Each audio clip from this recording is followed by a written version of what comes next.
Redson TV kwoli webale kubanga okyagoberera breaking news nga bwe kyali olubereberye nakakano na bulijjo. His Excellency Robert Kyagulanyi Ssentamu amaze okubeera nga alangirira ekipya tutandikira mu bitundu bye Kamuli nga bwe kyali olubereberye nga bwe nkugambye nakakano na bulijjo. Ebiseera biri His Excellency Robert Kyagulanyi Ssentamu tuwa eyasembayo yali agenda kutandikira Kamuli mu bitundu ebyebusoga. Abasajja ne bamulemesa, abasajja ne bagamba eyo gyogenda ekyamazima ogenda tulabisa nnyo kakati gwampuliriza yagala okutegeeza nti ate kati bizzeemu NUP countrywide tour November 2024 ngenda kukusomera map ogenda kutya tuzzeeyo ebitundu ebye Kamuli. His Excellency Robert Kyagulanyi Ssentamu tiimu yonna ey'ekibiina kya National Unity Platform ng'era bw'obimanyi ebya tour tebeetaaga kubeera nga ate mbikunnyonnyola gwe atugoberera ku mukutu ogwa Redson TV yonna gy'osinzira okubanga gy'otulabira kyenjogerako kitegeera bulungi nnyo emboozi gyendeese si mpya mu matuugo kubanga ebya tour ozzenga obiwulira ozzenga obimanya. Kakati wuliriza ennaku z'omwezi zigenda kubeera nga 7 lwakuna lwa wiiki eno. Oba eggule lino lifunye lwakuna oba lifunye lwakusatu oba lifunye lwaleero kyonna kyekiri wenkoledde eggulire lino nga ziri ennaku z'omwezi 5 omwezi gwa 11 mwaka 2024 tugenda mu countrywide tour ey'ekibiina ekya National Unity Platform ku mukutu ogwa Redson TV nga bulijjo tugenda kubeerawo nga ate tukutuusaako embeera nga bwenaatambula. Wuliriza njagala kusomera program nga His Excellency Robert Kyagulanyi Ssentamu bw'agitaddeyo nga sinaba kubanga nkusomera program njagala nsooke nkuwa message gy'atugambye. Wuliriza His Excellency Robert Kyagulanyi Ssentamu agenze ku mukutu gwe ogwa X n'agamba bw'ati the NUP nationwide tour phase 3 enono phase ya kusatu returns this Thursday in Kamuli. Tekiriko kubuusabuusa tekiriko kulonzalonza nga bwe nkugambye nti nga bwe kyali olubereberye nakakano na bulijjo. His Excellency Robert Kyagulanyi Ssentamu nga bw'atatera ku disappointinga kakati nno naawulira jukira nkugambye Kamuli baasooka ne bamulemesa nti countrywide tour ekibiina ekya National Unity Platform ekikulemberwa His Excellency Robert Kyagulanyi Ssentamu tugenda kubeera nga tuddamu mu 3 phase 3 ennaku z'omwezi zigenda kubeera nga 7 omwezi ogw'e11 guno gwennyini gwe tulimu kwosanca wenkoledde eggule lino tuba tugamba tomorrow but 1. The revolutionary train will thereafter head to Abim and Soroti before returning to Kisoro next week. Okitegedde nti eggaali ennunuzi oba kye tuyita revolutionary train okusinziira ku His Excellency Robert Kyagulanyi Ssentamu agambye nti tujja kuba tugenda mu bitundu bino. Agambye olunaava e Kamuli ku lwokuna okwosenca ennaku z'omwezi zigenda kubanga 7 olunaava e Kamuli tugenda mu bitundu bayita Abim oluva Abim tugende Soroti before nga tetunaba kubanga tugenda e Kisoro next week.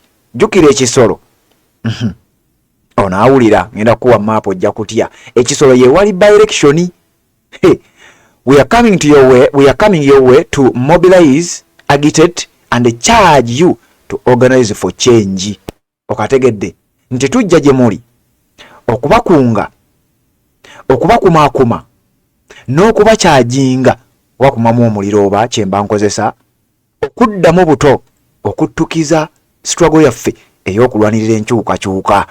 Redson TV weeri teweerabira nkugambye ekibiina ekya National Unity Platform nga kikulemberwa His Excellency Robert Kyagulanyi Ssentamu tutandikira Kamuli mukutu gwa Redson TV kwotayina kuva ensonga zonna ogenda kubanga ozifuna. Kati njagala tugende butereevu mu program nga His Excellency Robert Kyagulanyi Ssentamu bwe yagitaddeyo egamba bweti oba oli awo gwatanaba kubanga ate ogirabako. Ennaku z'omwezi nga 7 lugenda kuba lwakuna kwosanca. His Excellency Robert Kyagulanyi Ssentamu ne ttiimu bagenda kubeera Kamuli beera ku Redson TV n'emikutu emirala gyonna egikuweereza amawulire ag'enkyukakyuka ogenda kubanga obimanya. Enkeera ng'ennaku z'omwezi 8 lugenda kuba lwakutaano okwosenca wenca olunaava e Kamuli agenda kwolekera district bagita Abim.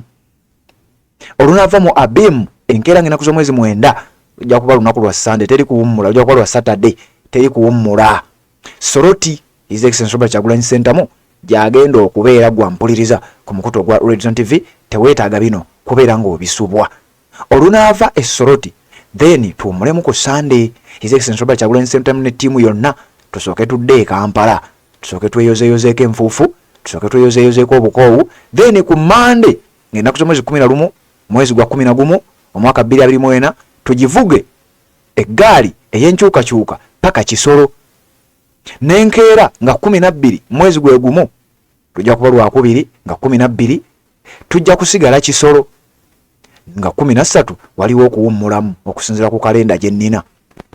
Then nga 13 tujja kuba tudda Kampala nga tweyozaayozaako era enfuufu ngera bulijjo nga bweza okuba ng'okitegeera. Eggaali ey'enkyukakyuka ku Lwokuna nga 14 mwezi gwa 11 2024 tugivuge paka Buyikwe. Awo nno tuli mu Buganda onaawulira. Enkeera nga 15 lunaku Lwakutaano His Excellency Robert Kyagulanyi Ssentamu ne ttiimu yonna ekibiina ekya National Unity Platform bagenda kubeera mu bitundu eby'Nakasongola. Enkeera ku Saturday Lwamukaaga ennaku z'omwezi 16 mwezi gwa 11 2024 His Excellency Robert Kyagulanyi Ssentamu agenda kwambukako eggulu abuuze kuba eggulu abagambe nti bannange tuzze kubakyajinga. Ennaku z'omwezi nga 19 lujja kuba lunaku Lwakubiri mwezi gwa 11 2024 His Excellency Robert Kyagulanyi Ssentamu ne ttiimu yonna ekibiina ekya National Unity Platform mu countrywide tour phase 3 mugenda kuwulira 3 phase gano ge masannyalaze ge twogerako agenda kubeera mu disitulikiti ey'e Masindi. Enkeera ennaku z'omwezi zijja kuba nga 20 mwezi guno gwennyini ogw'e11 lujja kuba lunaku Lwakusatu 2024 disitulikiti bagiyita Pakwaki. Kati nno onaawulira baatugamba NUP obuwagizi bw'erina bukoma Kampala. NUP tesobola kusukka Kampala. Onaawulira gwampuliriza ku mukutu ogwa Red Zone TV nga His Excellency Robert Kyagulanyi Ssentamu akugendedde mu district y'e Pakwaki. Pakwaki you'll ask for water. Tuve Pakwaki tugende w'omukyala ng'ennaku z'omwezi 21 omwezi wa 11 omwaka 2024 lujja kuba lunaku Lwakuna. Mujjukira eyagamba we have the maje bamuyita Evelyn Anite district gy'avamu bagiyita Koboko. His Excellency Robert Kyagulanyi Ssentamu agenda kubeerayo nga 21 omwezi gwa 11 2024. Enkeera tunzike phase 3 oba 3 phase eya countrywide tour ey'ekibiina ekya National Unity Platform mu kitundu kye bayita Madi Okoro. His Excellency Robert Kyagulanyi Ssentamu eyo gy'agenda okuwunzikira. Kakati kano mbadde sisobola kusula nga siga kuwadde weebale kubanga okyagoberera mukutu gwa Red Zone TV. Tugenda kubanga ate tukutambuliza ensonga olunaku nno tusigazza lumu olw'okuwummula lwankya nga 6 then nga 7 onaawulira.